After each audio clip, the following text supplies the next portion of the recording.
ஓம் சாந்தி sister. குஷியா இருக்கிறீங்களா? ஓம் சாந்தி brother. குஷியா இருக்கிறோம். ஸோ பாபா வந்து 3 மணி அடிக்கிறத பத்தி பேசினாரு. முதல் 2 மணி வந்து வார்னிங் பெல். ஸ்கூல்ல கூட ஆரம்பிக்கிறதுக்கு முன்னாடி பெல் அடிப்பாங்க 2 தடவை. 3வது பெல் தான் அசம்பிளி. ஸோ அந்த மாதிரி 2 பெல் அடிச்சாச்சு. பாபா வரும்போதே ஒரு பெல் அழைச்சிட்டு போக வந்திருக்கிறேன்ட்டு அப்பயே ரெடி ஆகணும். 2வது பெல் பிரம்ம பாபா சரீரத்தை விட்டது. 3வது பெல் எச்சரிக்கை கிடையாது, நீங்க கிளம்பணும்ன்ற டக்குன்னு.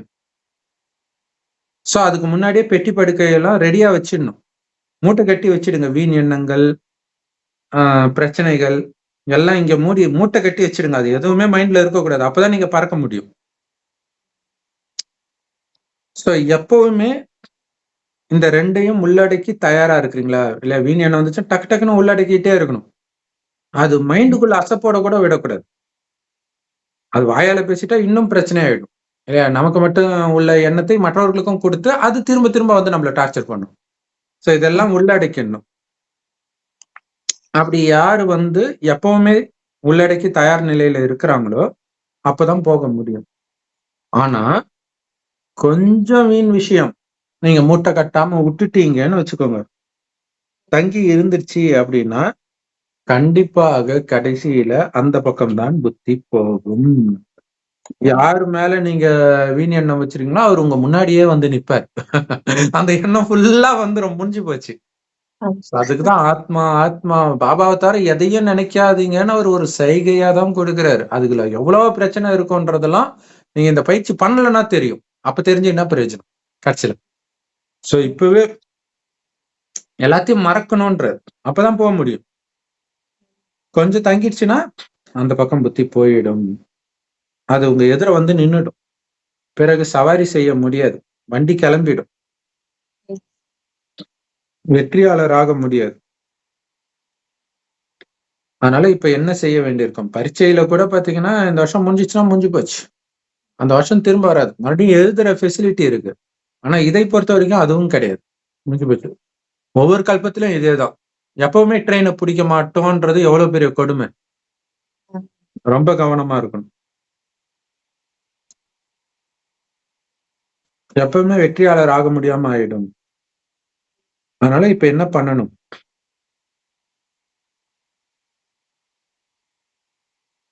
செய்து விடுவீர்கள் அப்படிங்கிற வார்த்தையை எப்ப நீக்குவீங்க?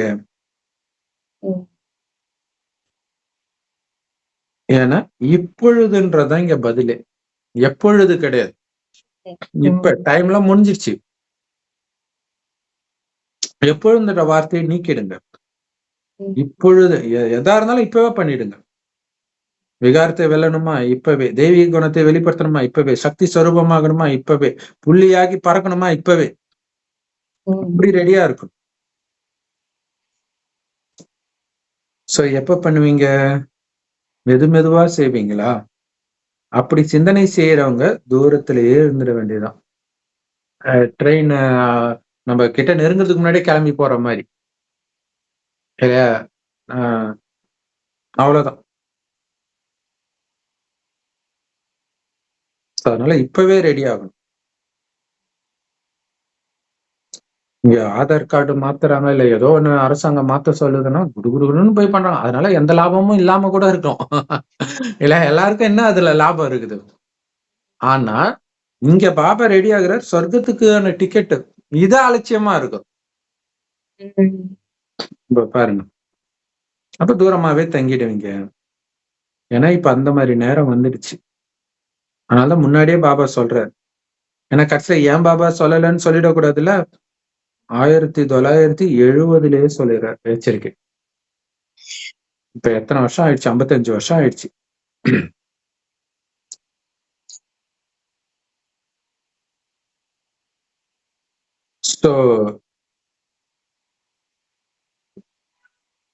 நேரத்துக்கு முன்னாடியே நீங்க ரெடி ஆயிடணும். கடைசியில நேரத்தின் ஆதாரத்துல வந்து எல்லாரும் மாறும்போது மாறிக்குவேன். அது வந்து தண்டனையில மாறதான் செய்வீங்க. ஆனா பிராப்தி இருக்காது. ஏதோ புடிச்சு தள்ளி விட்டு போன மாதிரி. நீங்களா முன்னாடி போனாதான் முன்னாடி போக முடியும்.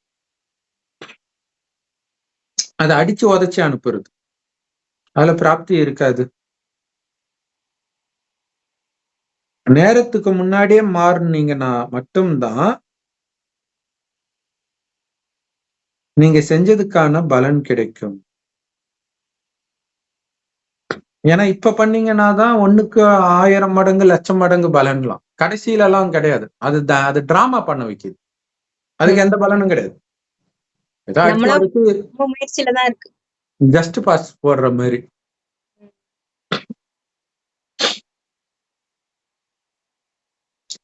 சோ யாரு செய்யறாங்களோ அவங்க அடைவாங்க.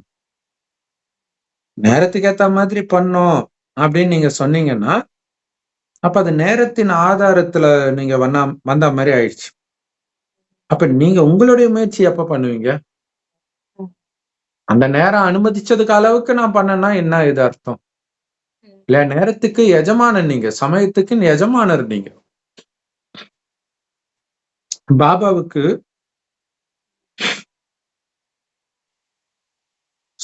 பாபாவுக்கு குழந்தைங்க மேல அன்பு இருக்குது.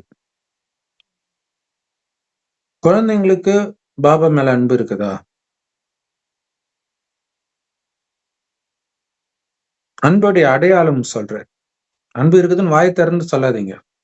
இருந்தால் இந்த அடையாளம் இருக்கணும். அது என்ன? சம்பூர்ணமாக.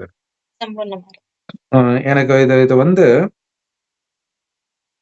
இந்த ட்ரம்ப் ஜெலன்ஸ்கி மீட்டிங்ல நடந்துச்சு இல்லையா? நான் உனக்கு இவ்வளவு நாள் உதவி பண்ணேன், நீ எனக்கு என்ன பண்ற? உன்னுடைய கனிம வளத்தெல்லாம் எழுதி கொடு அப்படின்னு சொல்றாரு. நான் மட்டுமே கொடுத்துக்கிட்டு இருக்கிறேன். ஏன்னா மத்த நாடெல்லாம் ஒரு பிசினஸ் டீலா எழுதிச்சான். அமெரிக்கா மட்டும் கம்முன்னு கொடுத்துன்னு இருந்துச்சான். அதான் ட்ரம்ப் குற்றம் சாட்டுறாரு. ஒரு பைத்தியக்கார அதிபர் இதுக்கு முன்னாடி இருந்தவரு அப்படின்னு சொல்லி எழுதி வாங்குறதுக்கு வர. இப்ப பாபாவும் சொல்லுவாரு, என்னுடைய அன்புக்கு பிரதிபலன் என்னன்னு. அப்ப நீங்க ஆகி காட்டுங்க. இதுதான் பலன். பாபா இப்ப ஒரு சில சினிமா பாட்டுலாம் கேட்கும்போது அந்த அம்மா பாட்டெல்லாம் பிரம்மா பாபா வச்சு பார்க்கும்போது அப்படி இருக்கும் நமக்கு. இந்த நீயே நீயேன்னு எம் குமரன் சன் ஆஃப் மகாலட்சுமி படத்துல வர அந்த பாட்டு, அப்புறம் பிச்சைக்காரன்ல 100 சாமிகள் இருந்தாலும் அம்மா உன்னை போல் ஆகிடுமா அப்படிலாம். இது அப்படியே பிரம்ம பாபாவுக்கு மட்டும்தான் பொருந்துமே. மனுஷ அம்மாவுக்கு அது பொருந்தாது. அப்படி இருக்கும். அப்ப அப்படி எதிர்பார்க்கல. நம்ம சம்பூர்ண ஆறதுதான் அவரை எதிர்பார்க்கிறார். அவருக்கு ஒன்னும் பிரயோஜனம் கிடையாது. நமக்குதான் அவ்வளவு அன்பு நம்ம மேல. அப்படி ஆகி காட்டுங்க. சம்பூர்ணமா ஆகணும். பாபா சொல்ற மாதிரி நடந்துட்டு இருக்கிறீங்க. ஆனா என்ன வேகத்துல நடக்கிறீங்கன்னு பாக்கணுமே. சென்னைக்கு போகுது வண்டி, கட்ட வண்டி ஸ்பீட்ல போனா என்னைக்கு போய் சேர்றது? சென்னைக்கு தான் போறீங்க, ஆனா எப்ப போவீங்க இல்லையா? அப்ப வேகத்தையும் பார்க்கணும். ஏன்னா இத பாபா சொல்லுவாரு, ட்ரெயினுக்கு போகணும் அப்படின்னா டைமே பார்க்காம நான் போய்க்கிறேன்னா ட்ரெயின் போயிடும் உங்களுக்கு முன்னாடி. அடிக்கடி கடிகாரத்தை பார்க்கும்போது அதுக்கேற்ற மாதிரி வேகமா போக முடியும். அதே மாதிரி இங்க வேகத்தை பார்க்கணும். சொர்க்கம் வரப்போகுது, அதுக்கு முன்னாடி நீங்க ஃபுல்லா தயாராகி அந்த குணத்தையும் நிரப்பிக்கணும். அப்ப அந்த குணம் எந்த அளவுக்கு ஆழமா இருக்குதுன்றது பல டெஸ்ட் பேப்பர்ல அந்த குணத்தை நீங்க நிரூபிச்சாதான் அது கடைசியில் ஆகுறதுன்னா அது எப்படி அது. சோ அதனால சம்பூர்ண தன்மைக்கான லட்சியம் மட்டும்தான் உங்களுக்கு இருக்கணும். நாராயணனாகவே இருக்கணும் இப்பவே. அப்பதான் முழுமையான ராஜ்யம் இல்லையா? அந்த ராஜ்யத்துல குறை ஒன்றும் இல்லாமல் இருக்கிறது. குறை ஒன்றும் இல்லை கண்ணான்றாங்க. அது கண்ணனுடைய ராஜ்யத்துல மட்டும்தான் அப்படி இருக்கும். இங்கே அப்படி இருக்குது. அப்ப அந்த முழுமையான ராஜ்யத்துக்கு நீங்க வரணும்னா சம்பூர்ணத்தன்மை இருக்கணும். கொஞ்சம் குறை இருந்தா கூட முழு ராஜ்யத்தை அடைய முடியாது. குறைகள் இல்லாத ராஜ்யம் அந்த ஆரம்பத்தில் வர்றதுதான். அதை அடையணும். எந்த அளவுக்கு நீங்க பிரஜைகளை உருவாக்குறீங்களோ அந்த அளவுக்கு அருகாமையில் வருவீங்க. அளவுக்கு சம்பூர்ணம் ஆகுறீங்களோ, பிரஜைகளை அதிகமா உருவாக்குறீங்களோ அந்த அளவுக்கு பிரம்ம பாபா பக்கத்துல வருவீங்க. பிரம்ம பாபாக்கு ஈக்குவலா நீங்களும் நல்ல சேவை பண்ணியிருந்தா அவர் கூடவே வந்துருவீங்க.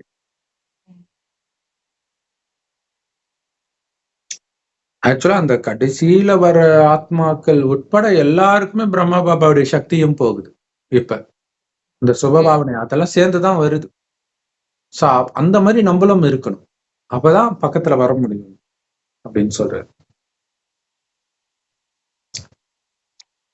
தூரமா இருக்கிறவங்க தூரமாவே பாக்குறதுக்கு தான் வருவார்கள். சொர்க்கத்துல பக்கத்துல போய் பார்க்க முடியாது. எனக்காவது ஒரு நாள் வெளில வந்தா பாப்பாங்க. அங்க பக்கத்துல அந்த குடும்பத்திலே இருந்தா தானே டெய்லியும் பார்க்க முடியும். ராஜ குடும்பத்துல இல்லாம வெளியில இருக்கிறவங்க பிரஜைகள் கிருஷ்ணரை பார்க்கவே முடியாது. பார்க்க முடியாது. கரெக்ட்.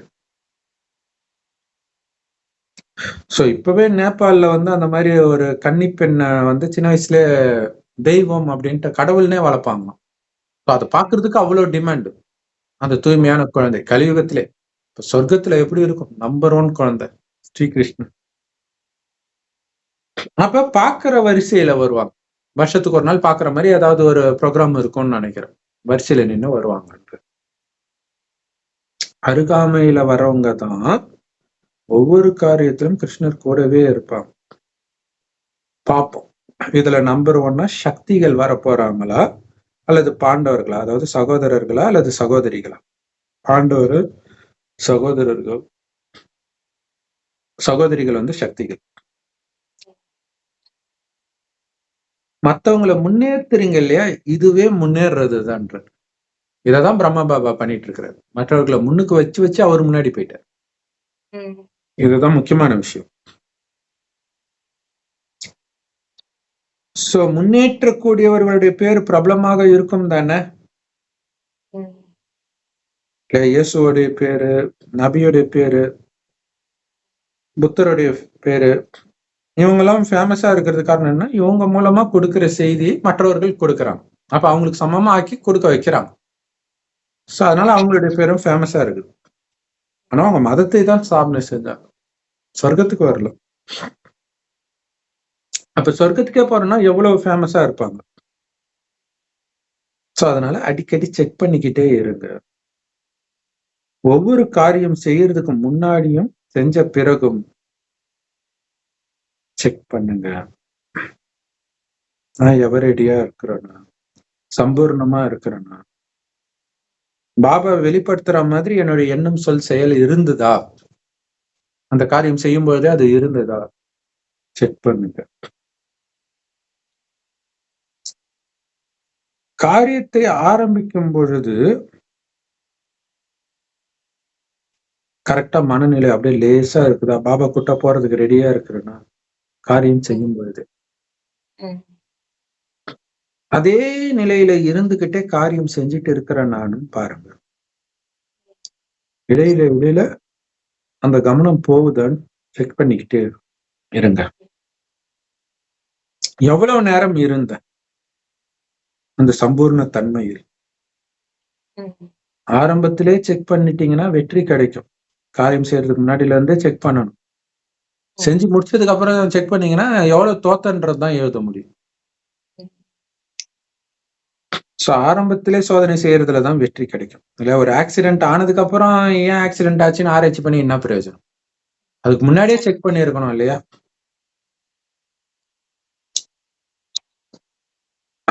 சோ கல்பனா சாவ்லா மேல போயிட்டு கீழே மறுபடியும் வர்றதுக்கு முன்னாடியே வந்து ஏதோ ஒரு ஃபால்ட் இருக்கதான் செஞ்சது. அது அவங்களுக்கே தெரியும்.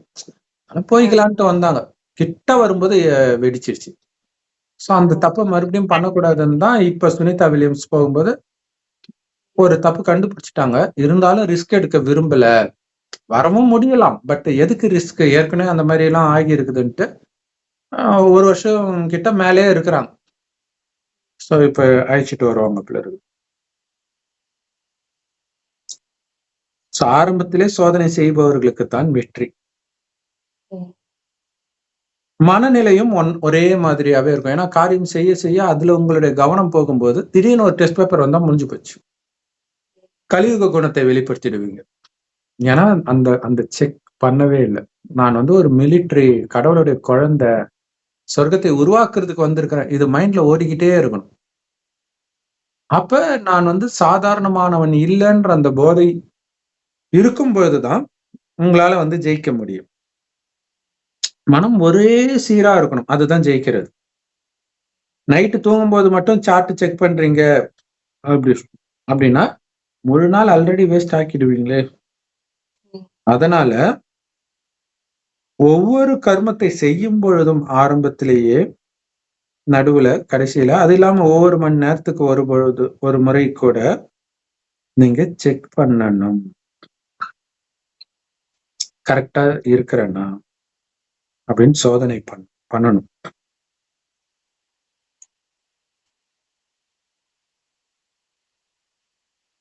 ஸோ இந்த சோதனை பண்ற பயிற்சி உங்களுக்கு பழக்கம் ஆயிடுச்சு அப்படின்னா, இந்த பழக்கம், பயிற்சி அழியாததாக நிரந்தரமாக ஆகிடும். ஒரே சீரான மனநிலை வந்துடும். ஏன்னா கடைசி டெஸ்ட் பேப்பர் ஒரு வினாடியில ஏமாத்திட்டு போயிடும்ன்றார். அதாவது முழு வீச்சுல 4 பக்கமும் வந்து அட்டாக் பண்ணும். அது 1 செகண்ட் அட்டாக்கா தான் இருக்கும். ஆனா அந்த அந்த டக்கு டக்கு டக்கு டக்கு டக்குன்னு மனம் அப்படியா அப்படின்னு ஜெர்க்கானாலே அங்க ஃபெயில். அப்ப செக் பண்ணிட்டே இருக்கணும். அந்த பிராக்டிஸ் இப்பல இருந்தே ஆரம்பிக்கணும். கரெக்ட். சோ இப்பத்துல இருந்தே நான் பாபாவோட இவன் பரந்தாமத்துல தான் இருக்கிறேன், இங்க என்ன எதுவுமே இல்ல அப்படின்ட்டு இங்க நமக்கு நாமளே கர்மாதி பண்றதுன்ட்டு பக்தியில எல்லாம் அந்த ஹடயோகிகள் பண்ணுவாங்க. நித்யானந்தா இது கூட அந்த நித்யானந்தா இதுவும் தெரியும் சரி, ஈஷா யோகத்திலயும் சரி, உயிரோட இருக்கும்போதே அப்பா அம்மாவுக்கு அவங்க வந்து இறுதி சடங்கு பண்ணாங்க அப்படின்னுவாங்க. அகோரிகளும் அப்படி பண்ணுவாங்கன்னுவாங்க. சோ இத வந்து அவங்க வந்து ஸ்தூலமா தான் பண்றாங்க. அப்பா அம்மா பார்த்தா மீண்டும் மனம் மாறிடும். ஆனா இங்க அதனால தானே அனுப்ப மாட்றாங்க அப்பா அம்மா வீட்டுக்கு. அனுப்ப வேண்டியது தானே. போனா மனம் மாறிடும். ஆனா இங்க இருந்துகிட்டே பார்த்தும் பார்க்காம பண்ற பயிற்சி இல்லையா, அந்த 3வது கண்ணு திறக்க திறக்க இந்த கண்ணு இருக்குதா இல்லையானே தெரியக்கூடாது. இந்த கண்ணுல தெரியுற எதுவுமே உங்களுக்கு தெரியக்கூடாது. அப்படி இருக்கணும்ன்று.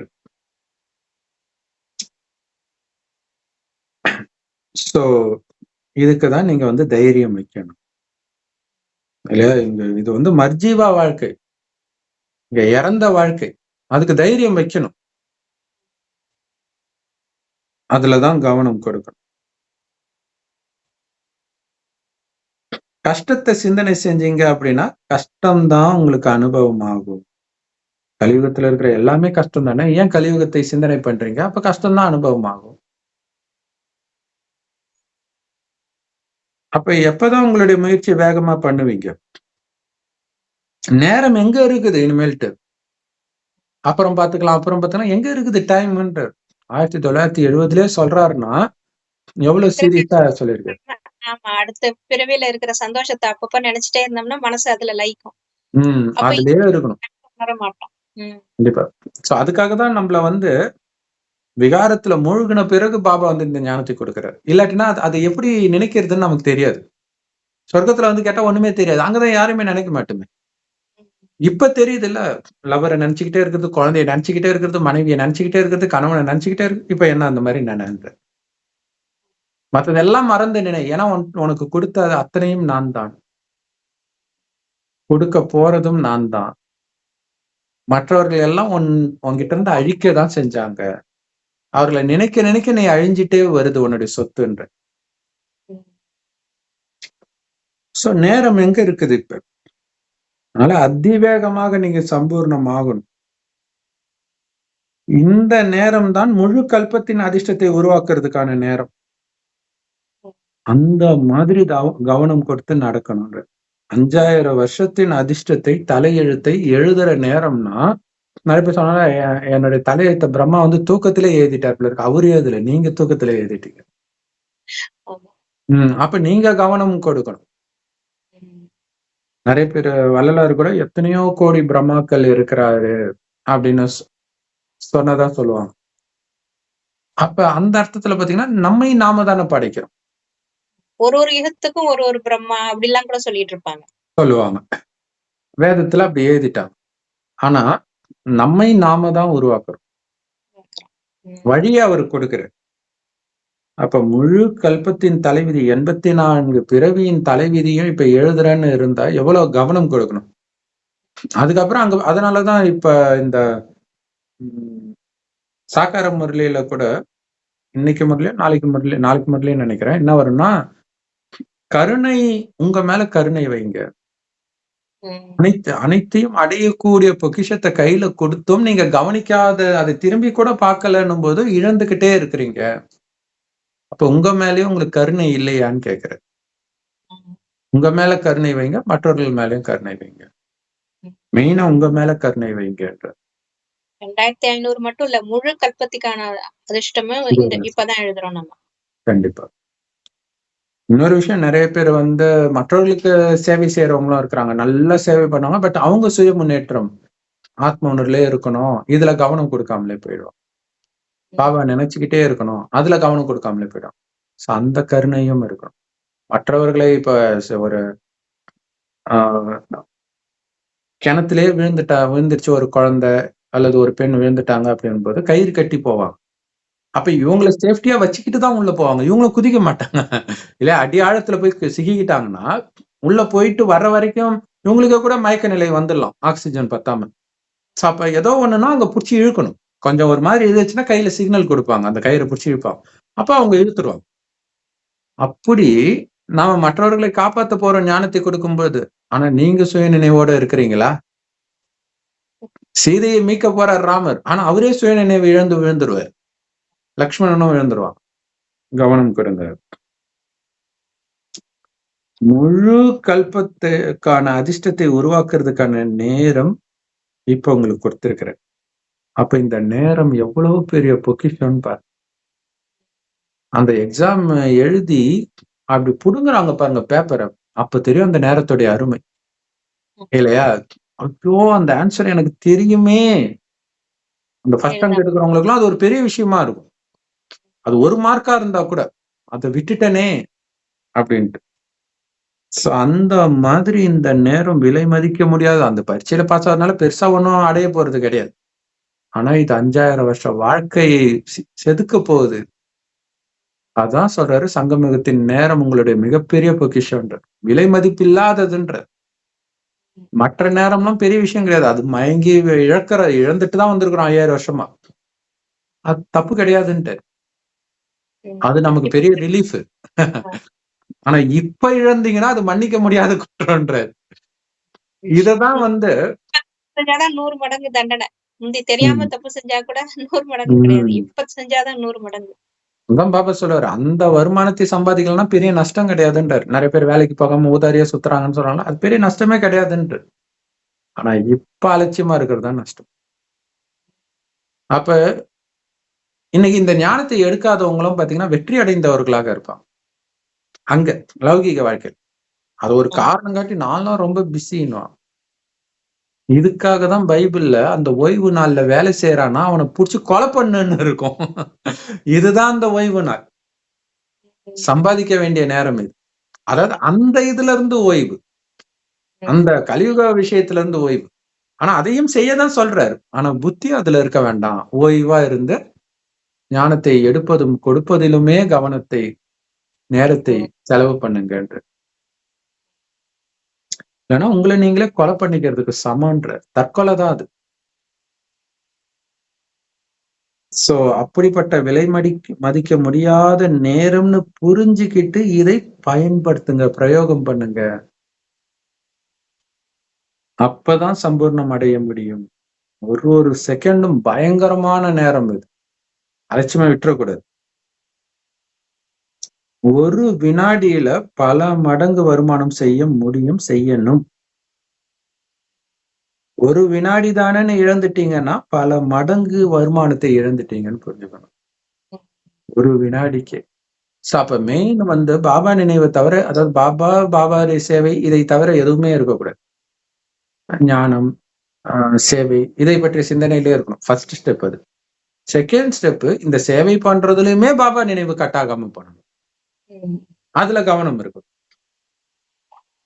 ஒரு வினாடி கூட வீணாக்காம இருக்கணும். ஏன்னா பல மடங்கு வருமானம் இருக்குது அப்படிங்கிற கவனம் வச்சீங்கன்னா வெற்றி அடைங்க. இந்த ஒரு பிறவி, ஒரு வினாடி நீங்க இப்படி, அதாவது இதுல சிக்கனமா இருக்கணும்ன்ற, இதுல கஞ்சத்தனமா இருக்கணும்ன்ற, வீண் விஷயத்துக்கு செலவு நேரம் இல்லை நமக்கு. அதையும் மீறி நம்ம அஞ்ஞானத்துல இருக்கக்கூடிய யாரோ ஒருத்தர் நம்ம குடும்ப உறுப்பினரா இருக்கிறாங்களோ, நண்பர்களா இருக்கிறாங்க, நம்ம நேரத்தை அபகரிக்கிறாங்க அப்படின்னா நமக்கு அது யோகா டைம். ஏன்னா நம்ம நேரத்தை மத்தவங்க வீணாக்கிட்டாங்க நம்ம சொல்லவே முடியாது. நினைவு பண்றதை அவங்க எப்படி தடுக்க முடியும்? அவன் பேசிட்டே இருப்பான், உங்க காதுல எதுவுமே விழாது, நீங்க மேல இருந்துட்டு அவரு கூட பேசிட்டு இருக்கு, முடிஞ்சு போச்சு. ஸோ யோகா பண்ணுடான்னு நமக்கு நேரத்தை சொல்றதுக்கு வந்திருக்கிறாங்கன்னு புரிஞ்சுக்கலாம். அவ்வளவுதான். இந்த அளவு கவனம் வச்சீங்கன்னா கண்டிப்பா வெற்றி அடைவீங்க. ஒரு வினாடி கூட வீணா இழக்கக்கூடாது. ஏன்னா சங்கமயுகத்துடைய ஒரு வினாடி கூட ரொம்ப பெருசுன்ற. ஆனா ஒரு வினாடியில பிச்சைக்காரன்ல இருந்து பணக்காரன் ஆயிடுறீங்க. ஏன் ஞானத்தை எடுத்த உடனே சொர்க்கத்துக்கே வந்துருங்க. 2500 வருடத்துக்கு பின்னாடி போயிடுறீங்க. இழந்த அத்தனையும் அடைஞ்சிடுறீங்க எடுத்த உடனே. அதுக்கப்புறம் எந்த அளவுக்கு பக்கா போறீங்களோ மேல போயிட்டே இருக்கிறீங்க. இப்ப ஒரு வினாடி எதுல இருந்து என்னவா ஆக வைக்குது? இவ்வளவு கணக்கு வைக்கணும். ஆக்சுவலா ஆக்சிடென்ட் எல்லாம் 1 செகண்ட் தப்பு தானே. 1 செகண்ட் கண்ணு இப்படி போறதுதான். 1 செகண்ட் அப்படி கண்ணு இழுக்குது தூக்கத்துல. அதுலதான் விட்டுட்டு போய் மரத்துல விடுறது இதெல்லாம் நடக்குது. அப்ப அப்ப அது எவ்வளவு வேகமா போகும்போது கவனம் கொடுக்க வேண்டியதா இருக்கு. இங்க வந்து அந்த மாதிரி ஆக்சிடென்ட் ஆக போறது கிடையாது. ஆனா கவனம் மட்டும் இருக்கணும். ஏன்னா அதி வேகத்துல போகணும். மாயா அதி வேகத்துல உங்களை புடிச்சு இழுத்துடும். அதி வேகத்துல நீங்க பாபாவை நோக்கி போறீங்களா ரிவர்ஸ்ல போறீங்களான்னு கவனம் வச்சுக்கிட்டே இருக்கணும். அந்த கவனம் தான் அதிவேகமே. செம பவர்ஃபுல் முரளி. இது முடிஞ்சிருச்சு. ஓகே சிஸ்டர், மீதி அடுத்த வீடியோல பார்க்கலாம். ஓம் சாந்தி சிஸ்டர். ஓம்